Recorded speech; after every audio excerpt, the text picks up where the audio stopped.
Hello, Facebook. I'm Chef Ben. It's Wednesday night at 9 o'clock. That means it's time for Chit Chat Chop. I'm here with my guest, Brianna Hagel of Vessel Meats at Alderney Market. She's a butcher. That should be obvious by Vessel Meats. Now, see, you're making me nervous now. She's very nervous to be here. I'm not supposed to say that. She doesn't know what to do with her hands, and now I'm nervous for her. How are you doing? I'm great. This is great to be here. Thank you. You're very welcome. So, what did you bring us today? So I brought us hanger steak, which I have right here. And, do you want me to talk about it? Yeah. Yes. Yeah, that's So the hanger steak is known as a butcher's cut. It's not something you're going to be able to find everywhere. Each cow, it's beef. Each cow only has one of them, and they live in amongst the organs. So when you process the animal, it comes out.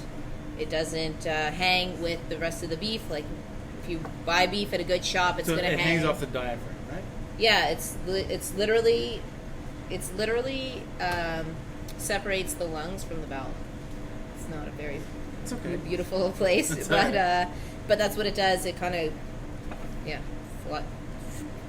and so it's really fibrous. It absorbs flavors really well, and it's quite trendy nowadays. But it's hard to get.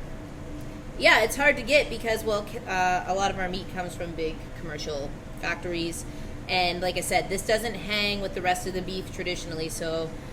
You process your animal and then you let it hang for a couple weeks, whereas this needs to get consumed right away. So this guy, like the beef that this cow would have come off of, would not be processed for, like you wouldn't get that in your display case. So this for doesn't 2 weeks. age at all? It doesn't age at all. Okay. It lives like, you treat this like organs. And that's also why it's darker in color. It's like, more similar to liver color. Gotcha. And yeah, you would eat this right away. You wouldn't let this age because it won't make it. Gotcha. So if I bought this from you, how would it come? Just like that? So yeah, you can buy it like this, or like if I was to sell this, I would trim it down like the one we brought. There's one here that we've already processed. Yeah, so you can see there's like this big membrane here through the middle. That's not going to be really delicious. It's going to be chewy. It's not going to break down when you cook it. Right, so I cut that out. And when you get this, there's a lot more like white, like sinewy... Like hard fat and stuff? Yeah, hard fat and just sinewy, chewy pieces that aren't going to be good. Like that's all trimmed off. Gotcha. So we have some hanger steak in a marinade here. What are we making? Tacos. We're going to make tacos. So Brianna brought this hanger steak in, and I'm marinating it in cumin, coriander, lime zest, lime juice, a little bit of olive oil, salt, pepper, and jalapeno. And the key to hanger steak is high heat, right? Like you want to cook it real quick. And you want it about rare to mid-rare, right? Yeah, you don't want to overcook it. Okay, so we're just going to pop this on our grill. We'll just leave that for a few minutes. So, we're going to make tacos. I really love onion with my tacos, but since we're grilling the meat, I always really like to just char them. Get them really nice and burnt on the outside, and then they get really nice and sweet on the inside. So, I have a whole bunch of questions for you. Oh, they're on the phone. Yeah, they're on the phone. Yeah. So first one, and I know you've answered this before, but I find it really interesting. Was it last spring you went to the girls' meat camp? January. January. It was January, yeah. In Texas. Yep. So there's like 4 questions here. What was that like? How did you find out about it? What was your biggest takeaway from your experience there? What was that like? Well, I didn't know what I was going to get into. Okay. I kind of had heard about this woman named Kate Hill. I heard about her online, and from a friend who was like, "Hey, I read this article. You should check this out." I know she had this group of people, so I kind of just started following her, and I was like, "Wow, this is something I should do," but oh my God, it's going to Texas, and I don't know what I'm getting into. So, but I was also like, well, if I'm going to do it, it's got to go to Texas. I just kind of found out about her, and the article I read about her is that she helped facilitate a lot of the area that she was in, living in the States at the time, like facilitating a lot more people buying local meat. So that was kind of why I caught on to it. So what was like the biggest takeaway from that experience? There was a lot of takeaway from that experience. First of all, well, no, I won't say that. No, what? It's okay. I was down in the States the week before inauguration weekend. And so that was like, it was inauguration, like when, that was a big deal down there, which is not something we really have to deal with here. So that was a big takeaway, but not really meat related. It was held, like, it wasn't held at a meat shop. It was held at like a facility that one of the girls had owned. So they didn't have any saws or anything. Like, everything was done by hand, and that was really awesome. Just to see how basic you can get things, and still, you know, there was farmers there, there was chefs, there was chef instructors, there was everything. Would you do it again? I would. They're still getting off the ground. Like, I definitely recommend anyone to do it, but I would not go again unless I'm going to learn different things. You know what I mean? Yeah. Because I learned tons. And the other thing it actually really taught me a lot was I've only worked in one shop, and you know, you get a couple people through, but everybody does meat cutting differently. And then when I came back, I could teach the men in my shop different things, even though some of them have been doing it for decades. It was like, oh, here's this different way.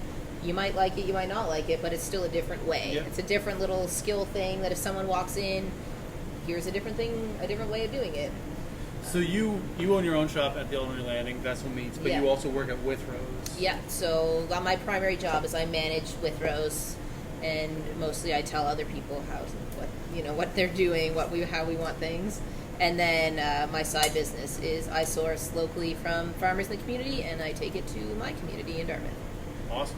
Yeah. Loretta says hi. Hi, Loretta.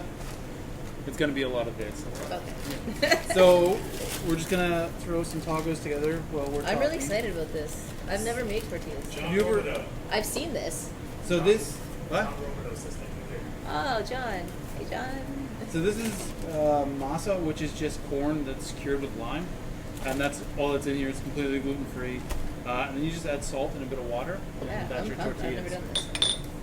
So we just add a pinch of salt, add a bit of water, and you can buy that at like any grocery store. Yeah, super cheap. It. Really, really good tortillas. So, all right, what's my next question to you? Can I say something else? Something I want to take away from the experience.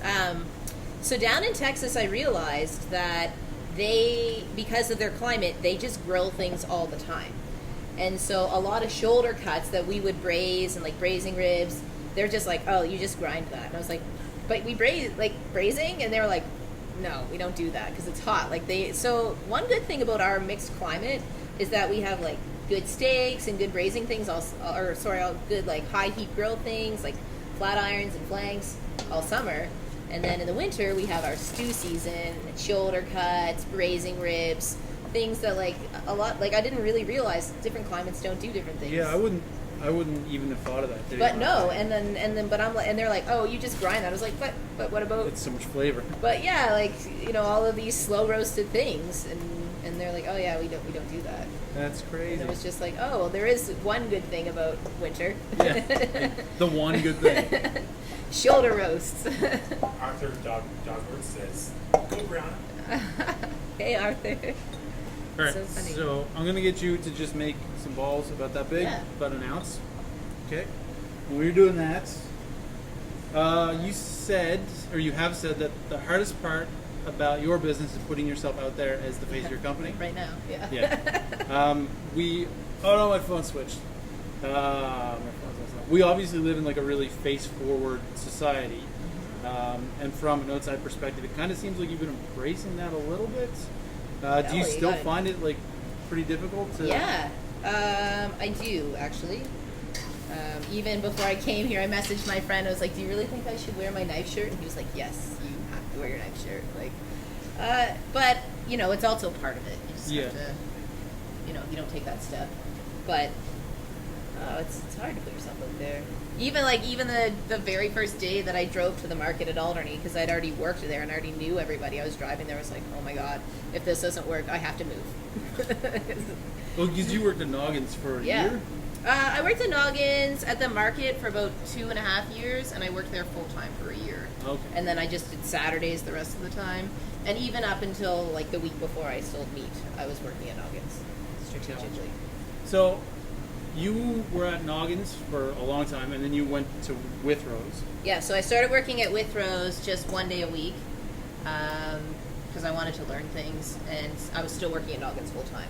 Gotcha. So I worked like at Withrows 1 day a week, and I worked at Noggins 5 days a week. So, at what point in that timeline did you get interested in meat and decide that you wanted to learn about it? Well, I just was more on a path of like I want to learn about food, and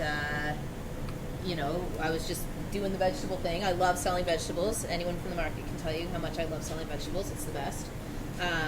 And it was actually around Thanksgiving that my mom went into the shop that I work at now to get our turkey. And they were like, oh, we could use some help. And Mom was like, oh, Brianna would like to learn about this. And so mostly it was just like wintertime is coming, turnip sales are boring, cabbage not that great, and so this will be something interesting to keep me interested in the winter.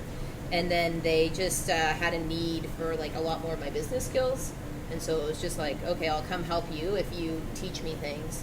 That was the way it worked in my mind. And you worked in an office before you worked in Yeah, like Noggins? HR is my education. Oh, okay. Human resources, boring things. That's a pretty big leap from HR to being a butcher. Yeah. Like I said, I didn't know that was Is going that like a lot of aggression that you built up as an HR rep, and then you just took that? Sometimes with the dagger. Yeah. With the dagger. Well, I don't. I just really wanted to learn about the food, and like I said, the very first day I worked in the meat shop, like I said, it was part time, and they were like, "Well, how was it?" And I was like, "Well, it was great, but I can never do this full time. It takes time to even get used to it. Your hands are it's hard on your hands. It's cold. It's it's not." So we have a Sarah Withrow that says, way to go, Brianna. We're See? so proud. I work for them. And Nick Reno says, nice shirt. It's pretty sharp. Yeah, nice Nick's shirt. the one who told me to wear the shirt. What else we got here? all my friends are Chef Alain came in. Jada King came in. A bunch of people coming in. Awesome. There you go. What's going on, Alen? So, we have a tortilla press here. We're lucky. It's really easy to use. You push it down. It is really easy to use. Yeah. I should get one of these. If you don't have one, there is a trick. So if you don't have a tortilla press, I don't have one at home. You have a pan. You have a pan, Let's put this. and it really is. Can I use this? Yeah, of course. No, I'm gonna make you use the pan. That's what I should use. Okay. I'm so- impressed that those tortillas were that easy. Honestly, they're like it's. If you do this at home, it takes 5 minutes. Like really fast, Yeah. especially if you're barbecuing, because you just throw them on the grill. No time at all. So is there a trick to putting this on here? Yeah, so you want to kind of push it back a little bit, and then there.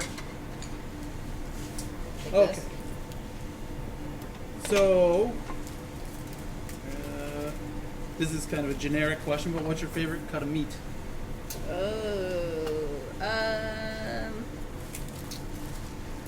I'm a big fan, like I was saying, of the shoulder cuts, just because they're super economical and they have the most flavor, but they also take a little bit more skill to cook, which is a challenge. Like anyone can cook a nice steak and put it on. Yeah. Like it's more. Not anyone, but most. Well, with some practice, and a lot of people don't believe in themselves when they cook, and they're like, "Oh, I don't know what to do," and it's like, no, you have Google. Just Google or cooking it. classes at Kitchen Door. Like, just we can do anything. We have Google. Like, don't say you don't know how to make bread, or these people knew how to figure it out without Google. Yeah. So. And that's kind of like, especially with something like bread, that's always my argument. It's like people were doing this 2,000 years ago, and you can't. And you can't even try. Like, come on. You can just look pictures up and be like, does mine look like that? Like, yeah. So, do you cook much at home then? I don't cook as much as I used to. Just because of time? Just because of time. And there would have been a time that one thing I sell at the market is I sell ground beef with bacon ground into it. And I remember doing that in my kitchen one Saturday. It was like a big thing, and now it's like, just kind of you get spoiled. Yeah. I definitely get spoiled, and also too, like in working the markets, like I'm surrounded by such delicious stuff. Yeah. And it's But yeah, there's a lot of good food in this province. There is, and it's getting better all the time. Yeah. And I think people are just becoming more aware of it. Which actually, that's one of my questions as well. So do you, obviously people who go to the market are more kind of conscious of what they're eating and where their food's coming from. Do you find on a broader scale that people are becoming more aware or more in tune with what they're eating? Or do they want to be? To be perfectly honest, like, I would have said yes, like, 4 months ago. And then I came across some people that was like, oh, you totally are just, like, dollar value shoppers. You know, they just, like, but it's $4 at Walmart, you know, and so there are still those people, and I'm not surrounded with them all the time because of my market, and, you know, those are where my friends are, and we're all like-minded people. And I think another thing too is that everyone has this perception that like shopping at the market is really expensive, but most of my customers that come to me at the market are just regular people who value allotting their dollars in different places. And they're not the big rich people. They're just average people who really value getting good food. And something about shopping at the market, you know, you buy a bag of lettuce and 2 weeks later it's still good in your fridge versus 2 days later at the grocery store. Like, it takes a little bit of effort to get it and a little bit of planning. How am I doing here? You're doing really Some well. of them are pretty crumbly. That's okay. These are the TV tacos. They don't have to be perfect. Well, I want to eat them, so they have to be good. So when you do cook at home, like the assumption as a butcher would be that you eat a lot of meat and cook a lot of meat. Do you, Yeah. or are you kind of just like meat it out at the end of the day? I don't eat as much meat as I used to, and I don't get impressed by it anymore. I definitely messed this one up. But I also have a lot of meat in my fridge all the time. I would imagine. Yeah. Like, when people come over, it's like, all right, what are we eating? Because, you know, especially because my business is only like a 5-hour window. I don't have 3 days to sell things. So, like, this weekend, I have, like, this really nice piece of veal tenderloin that's just backpacked in my fridge, just waiting for someone to come by and eat it, because, you know, I'm not going to cook that from... Yeah, I just don't eat that much meat. I just don't eat that much meat. No, and then, like I said, it's more about sharing it with people. Like, my friends eat pretty good. I bet they do. So the butchers, a cow or pig, the whole community is eating from that animal. That's what John Rubino just said. That is true. And James just came on. Hey, James. Thanks, James. How's this dress? Good. Comfortable? Yeah. You get anything? I mean, obviously you care a lot about food now, but was it always important to you? Like, did you grow up in a house where food was, like, considered important? No? No. I just kind of grew over time, and like I was saying, like, I used to work at Pete's. Yep. And that kind of, when I was in university, that pegged my interest, and you know, just learning how to, like, eat healthier, looking after yourself, and Pete's really did a lot of it for me. I was there for about 4 years. Wow. And so, I mean, just part-time the whole time I was in university, but... Did you move, like, sections, or did you... No, I worked in the grocery department the whole time. But just being around stuff, and they're super good there, like, working there. You know, if someone comes by and they want to try something, you just open it up, sample it, fruits and vegetables. Like, Shout out it's to amazing. Pete's. What's up? I don't know. But just as someone to learn, like, it was a great place to learn. Well, yeah, I things can't imagine there'd be a better place to learn about ingredients. Yeah. And yeah, like vegetables, fruit. What's this like? What's that like? I mean, when I started working there, I never had an avocado. Really? Like that. That's the. Now I love avocados. And I think that's part of it too. Like, you probably got to see a lot of things that you wouldn't otherwise have gotten to see. Right, and like when that. I mean, I worked at the just like 2003 to 2007, around like those years. But even the pipeline of fresh fruits and vegetables into here has really expanded a lot. Yeah. You know, and technology to keep fruit fresh, like your mango there, Yeah. you know, that's changed a lot. And so even the ability to get things, like the grocery stores I grew up in the Valley didn't sell mangoes and avocados when I was growing up. Like, that didn't exist. Yeah, the same. Like, I grew up on the North Shore, and it was the same thing. Like, I had never even seen an avocado until I moved to the city. Yeah. And so I remember my roommate from Ottawa was like, "You've never had an avocado?" And like ran to the fridge, was like, "Oh my god, you have to eat this right now." Like I remember it. Like, I was 21 years old. So we had Ted Tupper, Hey Ted. Hi Gang, and then Bree Palmer from Ottawa watching. Hey Bree. Hey, yeah. Bree's a friend on This is Snapchat. her shirt. I'm wearing her shirt. And Adam, Amazing. you want to get in here and show? Here, one sec. Sorry.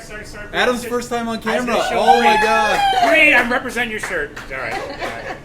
Amazing humans right here. Okay, so with these tortillas, like the only really important part about them is that you wrap them in a towel and let them steam for like 5 minutes. They like Is the towel moist or dry? dry. So if you just eat them as they are, like you can, but they're kind of brittle and just not great. Once they come out of the towel, they're super soft and really flexible. They're wicked. What is that noise? I don't know if you can hear it, but there's like a really high pitch squealing now. That might be my jalapenos. They're ready. Yeah. I'm telling you, they're done. So for the tacos, we have charred jalapenos, some fresh mango, some charred onion, the hanger steak, and then we're going to chop up some cilantro, some fresh lime. I have a few more questions. What's the next step for Vessel Meats? And you, whoa, that was the one thing I wasn't supposed to ask. Well, my generic answer is Vessel will continue to grow as long as the market supports it. I have amazing community in Dartmouth. It's actually incredible, like how people just rally behind small businesses and show up every week, and it's an amazing feeling. So as long as that continues. So I'd imagine you have like a lot of regulars now and stuff. Yeah. No, and that market's a special market. Like even people who don't go there, like everyone's so happy to be there, and it's a community hub, I would say. And a lot of businesses have started there, and it's like my parents will come just from the valley just to go there because they're like everyone's really happy, and it's probably has nothing to do with the fact that you're there, right? Not really. They're kind of They still wish I'd go back to my old career sometimes, but. Well, I mean, it can't be like. It's definitely not an easy career, No. especially like to break into, and then to kind of start your own And business. it's really physically demanding. Yeah. It's a physical, but I mean that's that way you don't have to go to the gym and do all that stuff too. Exactly. It works out well. What's like speaking of the job? Like, what's your favorite part of it? Or do you have like one? I don't know. My favorite part. I don't know. I don't know what my favorite part is. Like I really like working with like different things. I really like working with pigs. I really like cutting pigs up. Pigs are delicious. Yeah, they are. In every sense Shout out of the to word. pigs. Like, You're awesome. they're delicious. And so that's part's good. It's always nerve-wracking when you send somebody home with something because at the end of the day, if you can't cook, I look bad. I can tell you this is great, but if you don't know what you're doing. But then you come back and then people come back and like, oh my god, that was amazing. And then it's like, yes. that part's good. But like you said, it's... So you're obviously a music fan. Like a look at your Facebook and your Instagram, and you go to Metro concerts, you go to the Melatones. Is there like one band or one song that you love to butcher to? Oh, I don't know. Not. Do you usually have music cranked when you're cutting the meat? No, the meat shop's loud. The meat shop is loud. Like Friday mornings, I cut all my meat for Vessel before. At Withrose? Yeah, at Withrose before the people show up. Like that's Friday morning is the best time for me because it's just, I'm there by myself, just doing my own thing. So yeah, sometimes you have music. A lot of times you're just like, for me, I'm just in my head. I'm just kind of an in my head person, but. That part of the day the week is definitely my favorite part, even though it's typically 4 a.m. and very early and terrible. That looks good.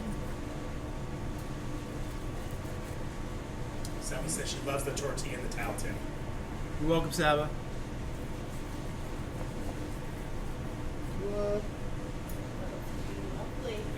Yeah. Late night dinner. Surprised Ted's not here for this. Oh, he'll be Patty's texting in a husband. minute going, can you bring some of that home? So is there Like, what do you guys have going on? Like, do you have any specials coming up this week, or anything really cool coming in, or anything you want to push? No, actually, this week is. Tenderloin. Yeah, that's actually next week. Not this week. Next week I'll have veal back. I have a really good veal connection right now, which I'm really, really excited about. This lady's just like hand feeding them, and she just grows like 5 at a time. She kind of saves them. Veal doesn't have a great life. And it's really nice veal. It's really, really nice veal. It's awesome. Everyone has this big bad internet video, thing about veal, but I'll have a bunch of these actually. And, So if you want to make some tacos, you know where to go. Exactly. You'll be sold out. That's my prediction. So you see, like, yeah, it's way softer. it's funny because I have a girl that makes these for me, and she sends them in the towel, and there's like super instructions. They're in a cooler. Don't open it until you're ready. Like skull and crossbones. It all makes sense now. Yeah, they In really. Chopin, we would say that's an overloaded taco. What? In our house, that would be overloaded. I was gonna say this isn't your house, but it kind of It is. kind of is a little bit. It's gonna be delicious though. It's going to be beautifully delicious. Oh my god. Tacos were a great idea. Thank you. Cheers.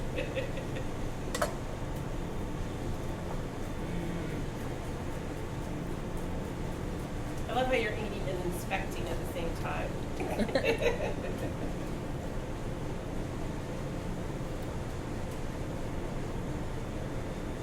I'm so focused on the tacos, I can't think of anything to say. What do we have coming up, Patty? Oh my gosh, we have so many things. Well, you're going to be at Devour on Friday at the Chowder Oh, that's Smackdown, exciting. which Yes, is I super am. cool. So if you're in Wolfville and you're at Devour, you should come to the Chowder Smackdown and vote for our chef Benjamin Kelly and his chowder. Friday is going to be an insane day here at Kitchen Door. Yeah. It's PD Day in the city, which means there's a lot of teachers and a lot of conferences. Is that happening. what's going on? Yeah, I think we're feeding 1,200 people on Friday between breakfast and lunch, or at both meal periods. I'm not exactly sure.